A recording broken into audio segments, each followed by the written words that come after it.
அனைவருக்கும் கணித வணக்கம். இப்ப பார்க்க போற கணக்கு 7ஆம் வகுப்புக்குரியது முதல் பருவம். இயற்கணிதம்ங்கிற யூனிட்ல பயிற்சி 3ல் 2ல 6வது கணக்கு பார்க்க போறோம். கோவைகளை கழிக்க அப்படின்னு சொல்லி கொடுத்துருக்காங்க. 4வது கணக்கை இப்ப நம்ம கண்டுபிடிக்க போறோம்.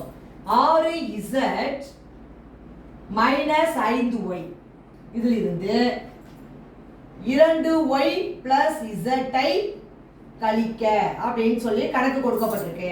இப்போ முதல் ஸ்டெப்பே என்ன செய்ய போறோம் பாருங்க. 6z அப்படியே போட்டுக்கிறோம், மைனஸ் 5y அப்படியே போட்டுக்கிறோம். இந்த மைனஸால உள்ள இருக்கிற கோவைகளை பெருக்கி நம்ம போட போறோம். மைனஸ் இங்க என்ன இருக்கு, பிளஸ் இருக்கு. Minus into plus minus 2y, அடுத்து minus into plus minus z. இதை வரி பெருக்கி போட்டுட்டோம். இப்போ ஒத்த உறுப்புகளா சேர்த்து எழுத போறேன். இப்போ பாத்தீங்கன்னா முதல்ல வந்து என்ன பண்ண போறேன், ஒய்க்கு அப்புறம் தானே z, அதனால மைனஸ் 5y மைனஸ் 2y எழுதிக்கிறேன். அடுத்து பிளஸ் 6z மைனஸ் z.